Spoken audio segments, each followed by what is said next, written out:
चलिए देखते हैं आज ख्याति की गणना कैसे करेंगे अधिलाभ के अनुसार। बहुत सारे विद्यार्थियों को इसमें बहुत मुश्किल होता है, डाउट जाता है कि किस स्टेप के बाद किस स्टेप को करेंगे, किस स्टेप के बाद किस स्टेप को करेंगे। इसमें बहुत ज़्यादा दिक्कतें जाती हैं, डाउट होते हैं। तो आज क्लियर कर देंगे कि अधिलाभ के अनुसार कैसे ख्याति की गणना करते हैं। जैसे देखिए आपके सामने क्वेश्चन है यहाँ पे कि सुशील लिमिटेड में कुल संपत्ति 12 लाख रुपए की है एवं दायित्व 5,20,000 रुपए की है। सुशील लिमिटेड एक कंपनी है यहाँ पे और उस कंपनी की कुल संपत्ति 12 लाख रुपए की है और उसमें दायित्व है 5,20,000 रुपए की एवं 4 वर्षों का लाभ क्रमशः, यानी कि यहाँ पे 4 सालों का लाभ दिया गया, 4 वर्षों का लाभ दिया गया है। जो सुशील कंपनी है, सुशील लिमिटेड कंपनी, उन कंपनी में लाभ होता है प्रथम वर्ष में 65,000 रुपए का, दूसरा वर्ष में 70,000, तीसरे वर्ष में 75,000 और चौथे वर्ष में 80,000। 4 वर्षों का लाभ क्रमशः दिया गया है और सामान्य प्रत्यय की दर 10% है। देखिए सबसे पहले क्वेश्चन को समझना पड़ेगा यहाँ पे कि बोला क्या जा रहा है। सामान्य प्रत्यय की दर, इसका मतलब जब हम अधिलाभों के अनुसार सामान्य लाभ की गणना करना पड़ता है, क्योंकि अधिलाभ के अनुसार जब ख्याति की गणना करते हैं तब हमें सामान्य लाभ की भी जरूरत पड़ती है। तब हमें सामान्य लाभ जब हम निकालेंगे तब यही प्रतिशत 10% यूज होगा यहाँ पे। एवं अधिलाभों के 4 वर्षों के क्रय के आधार पर ख्याति की गणना कीजिए बोल रहे हैं। एकदम साधारण सा क्वेश्चन है यहाँ पे अधिलाभ के अनुसार ख्याति की गणना करने के लिए कि सुशील लिमिटेड जो कंपनी था उन कंपनी की जो संपत्ति है टोटल 12 लाख रुपए की थी एवं उसकी दायित्व 5,20,000 रुपए की थी। और क्या बोला जा रहा है कि एवं 4 वर्षों का जो लाभ था उन कंपनी का वो 60,000, 65,000 रुपए, 70,000, 75,000, 80,000 रुपए का लाभ हुआ था उस कंपनी को और सामान्य प्रत्यय की दर 10% एवं अधिलाभों के 4 वर्षों के क्रय के आधार पर हमें ख्याति की गणना करना है। तो देखिए जब ख्याति की गणना करेंगे हम लोग तो शुरुआत करेंगे ख्याति का मेन सूत्र से, जो हमारा ख्याति है। जैसे हमें हल करेंगे हम लोग तो ख्याति बराबर हमें पता है कि अधिलाभों के अनुसार ख्याति बराबर अधिलाभ गुना क्रय वर्षों की संख्या, ये हमारा ख्याति का सूत्र हो गया। ख्याति बराबर अधिलाभ गुना क्रय वर्षों की संख्या। जब भी ख्याति निकालना होता है अधिलाभ के अनुसार आपको कुछ नहीं सोचना, सीधा आपको सूत्र लगा देना है। ख्याति बराबर हो जाएगा अधिलाभ गुना क्रय वर्षों की संख्या। आपको बिना सोचे समझे पहले सूत्र लगाना है। उसके बाद क्या करना है आपको, सूत्र में सबसे पहले क्या दिया है कि ख्याति बराबर अधिलाभ, हमें चाहिए सबसे पहले अधिलाभ, उसके बाद क्रय वर्षों की संख्या। हमें 2 चीज की जरूरत है और उनको गुना करने पर हमारा ख्याति का आंसर सामने आ जाएगा। तो अधिलाभ के यहाँ पे कहीं भी हम क्वेश्चन में पढ़ेंगे, अधिलाभ हमारे पास कहीं भी नहीं है, ये हो गया। और उसके बाद क्रय वर्षों की संख्या देखिए यहाँ पे बोला है एवं अधिलाभों के 4 वर्षों के क्रय के आधार पर ख्याति की गणना करते हैं। हमारा क्रय वर्षों की संख्या कितना है यहाँ पे 4 वर्ष हमारा क्रय है, तो क्रय वर्षों की संख्या हम गुना में लिख देते हैं 4 वर्ष। हमें क्रय वर्षों की संख्या क्वेश्चन से मिल गया और हमें अधिलाभ यहाँ पे ढूंढने से भी नहीं मिलता, अधिलाभ यहाँ पे नहीं दिया, अधिलाभ हमें निकालना पड़ेगा। जब अधिलाभ हमारे पास आ जाएगा, जब मिल जाएगा अधिलाभ की राशि को 4 वर्ष यानी कि क्रय वर्षों की संख्या जो 4 है उससे गुना करने पर हमारा जो ख्याति है वो अधिलाभ के अनुसार निकल जाएगा। तो मेन यहाँ पे आ रहा है अधिलाभ।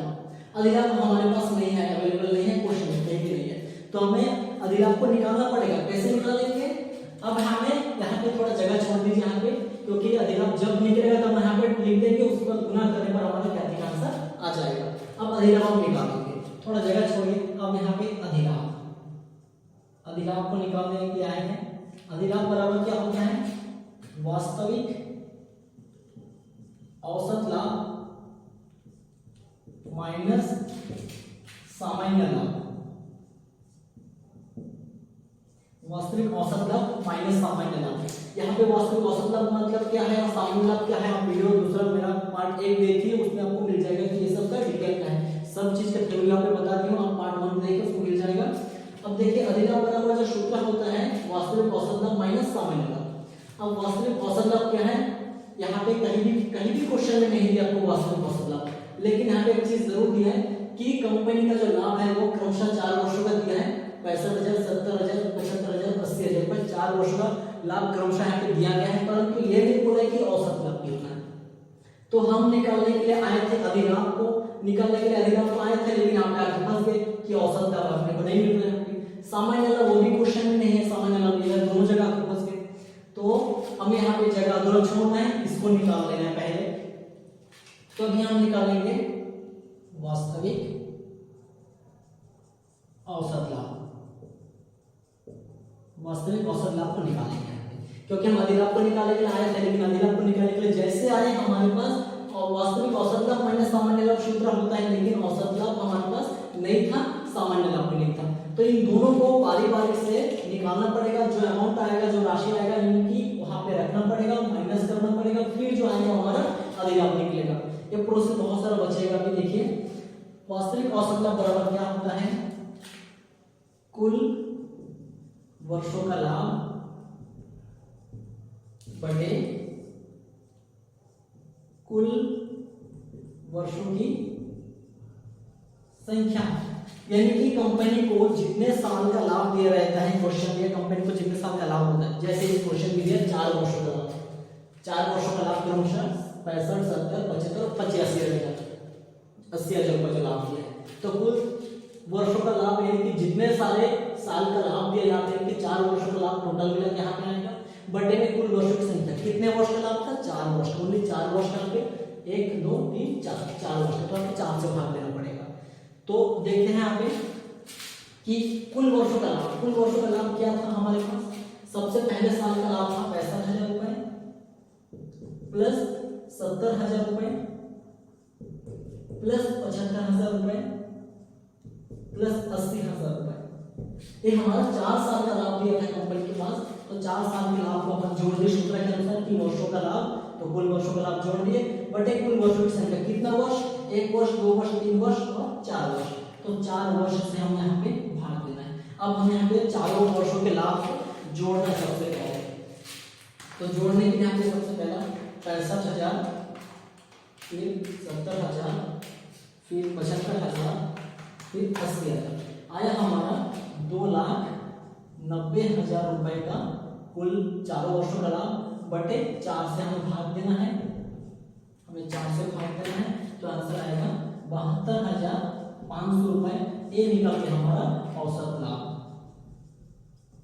ये निकला हमारा औसत लाभ, हमें चाहिए था वास्तविक औसत लाभ, ये निकल के हमारा वास्तविक औसत लाभ कितना है, 72,500 है। ये 72,500 में औसत लाभ में लगा देना है। आपको करना कुछ नहीं है, शुरू से सूत्र लगाते हुए आना है, जो जो चीज क्वेश्चन में मिलती जाएगा उसको लिखते जाना, जो नहीं मिलता उसके लिए अपने को अलग सा सूत्र लिख के उसको निकालना है।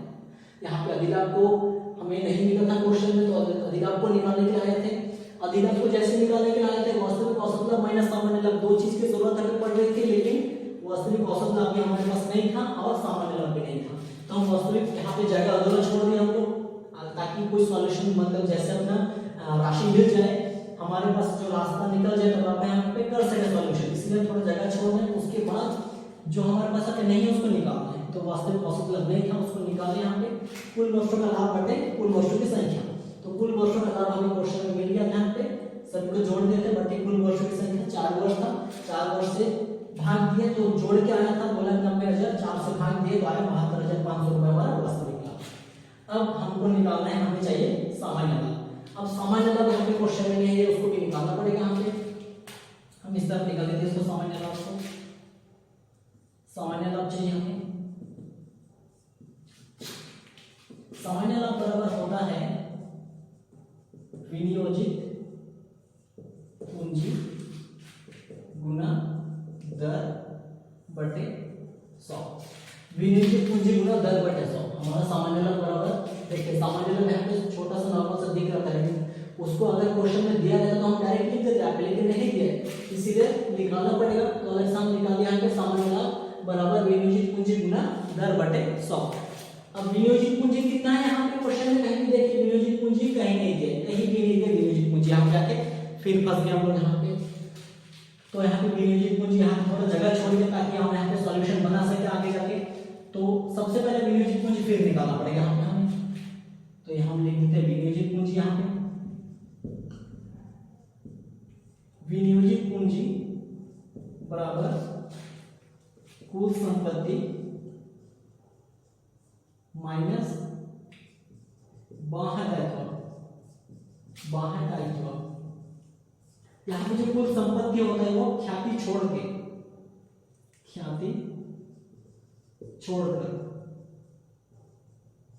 ख्याति को छोड़ देना पड़ेगा। कुल संपत्ति में हमारा भूमि, भवन, मशीन, फर्नीचर, प्लांट, ख्याति, पेटेंट, बहुत सारा कुछ आएगा जो हमारा ख्याति पेटेंट है। ख्याति को यहाँ पे छोड़ देना है। ख्याति के अलावा जितना सारा संपत्ति रहेगा कंपनी के पास, सारे संपत्ति को जोड़ना है, माइनस करना है बाहर जाए तो बाहर जाए तो लेनदार, व्यापारिक, देयता, यही सब हमारे क्वेश्चन में दिए रहेंगे, तो उन सबको माइनस करना है।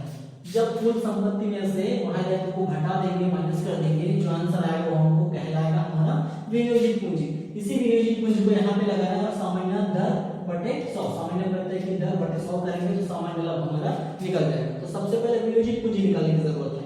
तो कुल संपत्ति अब क्वेश्चन में देखिए यहाँ पे दिया है कि सुशील लिमिटेड में कुल संपत्ति 12 लाख रुपए की है। तो हमारा क्वेश्चन से मिल गया 12 लाख रुपए की कुल संपत्ति है, माइनस बाहर जाए तो कितना है एवं दायित्व 5,20,000 रुपए की दिया है। तो यहाँ हम लगा देते हैं 5,20,000 रुपए की बाहर दायित्व है यहाँ पे। अब माइनस करके 12 लाख में से 5,20,000 जाएगा तो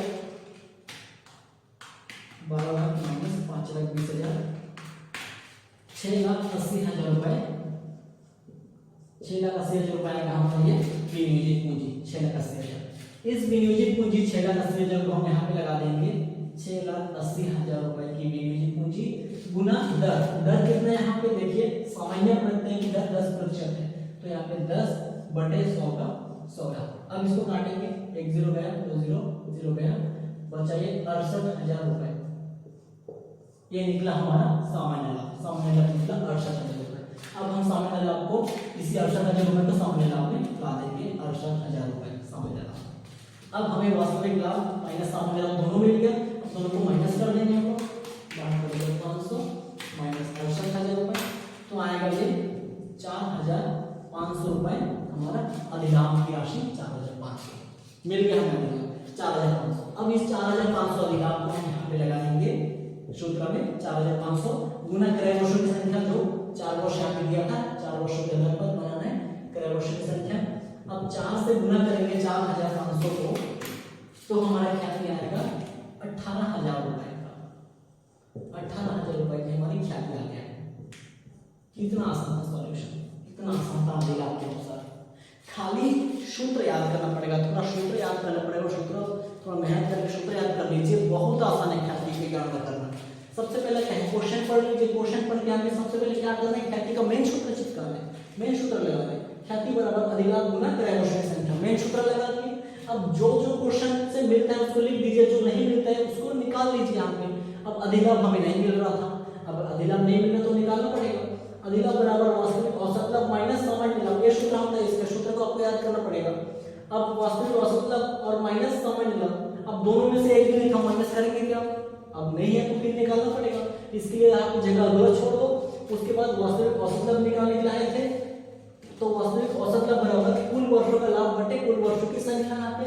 तो कुल वर्षों का लाभ कंपनी के पास दिया था लाभ यहाँ पे 4 वर्षों का 65,000, 70,000, 75,000, 80,000, सभी लाभों को जोड़ दिए, कुल वर्षों की संख्या 4 वर्ष था, 4 से भाग दे दिए, टोटल जोड़ के आया था 2,90,000, 4 से भाग दिया तो आया 72,500 का औसत लाभ। इस 72,500 हम यहाँ पे लगा दिए वास्तविक औसत लाभ। अब औसत लाभ यहाँ से निकल गया, सामान्य लाभ इसका सूत्र क्या होता है, सामान्य लाभ भी निकालना पड़ेगा जो कि नहीं दिया था, इसका सूत्र होता है यहाँ पे सामान्य लाभ बराबर विनियोजित पूंजी गुना दर बटे 100, ये हमारा सूत्र होता है सामान्य लाभ का। अब हमें चाहिए विनियोजित पूंजी, अब क्वेश्चन में कहीं विनियोजित पूंजी नहीं दी गई, अब यहाँ पे हमें अगला छोड़ना पड़ेगा। हम सामान्य लाभ निकालने के लिए आए थे लेकिन यहाँ पे आके फिर फंस गए हमने, तो विनियोजित पूंजी नहीं निकल रहा, विनियोजित पूंजी निकालना पड़ेगा। यहाँ पे जगह छोड़ दीजिए, अधूरा छोड़ दीजिए यहाँ पे इसको, अब विनियोजित पूंजी फिर निकाल लीजिए। अब विनियोजित पूंजी बराबर होता है कुल संपत्ति ख्याति को छोड़ के माइनस बाहर जाएगा। अब कुल संपत्ति देखिए हमने क्वेश्चन में दिया था, कुल संपत्ति 12 लाख रुपए की है, 12 लाख माइनस दायित्व है को दिया था 5,20,000 की, माइनस कर देंगे 6,80,000 आएगा हमारा विनियोजित पूंजी। इस विनियोजित पूंजी को हम यहाँ पे लगाएंगे 6,80,000 का विनियोजित पूंजी गुना दर हमारा 10% दिया था यहाँ पे क्वेश्चन में, तो 10% बटे 100 का 100, इसको हम 0 0 काट देते हैं तो 68,000 रुपए जो बच जाता हमारा सामान्य लाभ है। इस सामान्य लाभ 68,000 को हम यहाँ पे लगाएंगे, फिर दोनों को माइनस करेंगे, औसत लाभ माइनस सामान्य लाभ, तब निकलेगा हमारा ये अधिलाभ। इस अधिलाभ को राशि हम यहाँ पे लगाना है, उसके बाद 4 वर्षों की संख्या से गुना भी करना है, गुना करने के बाद ख्याति हमारा निकलेगा 18,000 रुपए। इतना आसान है, बस सूत्र याद करने की जरूरत है, थोड़ा सा मेन सूत्र पहले लगाना है उसके बाद जो क्वेश्चन में मिलेगा लिखना है, जो क्वेश्चन में नहीं रहेगा उसके लिए जगह छोड़ना है और यहाँ पे अलग सा निकाल लेना है। फिर अलग से अगर फंस गया तो उसको जगह छोड़ना और अलग सा निकालना होगा उसको। लेकिन क्वेश्चन थोड़ा सा आपको याद करना है, क्वेश्चन जैसे थोड़ा सा याद हो जाएगा आराम से बना लीजिएगा, यहाँ पे बना लेंगे। तो मेन है यहाँ पे ख्याति का सूत्र पहले लगाना पड़ेगा, तभी आपको पता चलेगा कि ये वाला निकालना है, ये वाला निकालना है। अधिलाभ के अनुसार दिक्कत यही जाता है कि बहुत सारे लोगों को यही दिक्कत जाता है कि पहले सामान्य लाभ निकालना होता है, कि पहले नियोजित पूंजी निकालना होता है, कि किसको करेंगे कैसे करेंगे, ऐसे मतलब दिक्कत जाता है। इसीलिए सबसे मेन एकदम सरल तरीका है कि ख्याति का सूत्र पहले लगाएंगे, उसके बाद जो क्वेश्चन से मिलता है उसको लिखिए, जो क्वेश्चन नहीं मिलता है उसके लिए अलग सा सूत्र लगाइए और वो लिखिए, उसको बनाइए। अगर सॉल्यूशन में अगर क्वेश्चन से मिल जाता है तो बनाइए, नहीं है तो उसको भी जगह छोड़िए, अलग सा और निकालिए। लेकिन इसके लिए आपको सूत्र पढ़ने की जरूरत पड़ेगी और सारा सूत्र बुक में है, आपके पास बुक है, नहीं है तो आप मुझे कमेंट में बोलिए, मैं आपको सूत्र का अलग से सेंड कर दूंगा, अलग से वीडियो बना दूंगा, सूत्र को भी समझा दूंगा कैसे किस प्रकार से आपको पढ़ना याद करना है।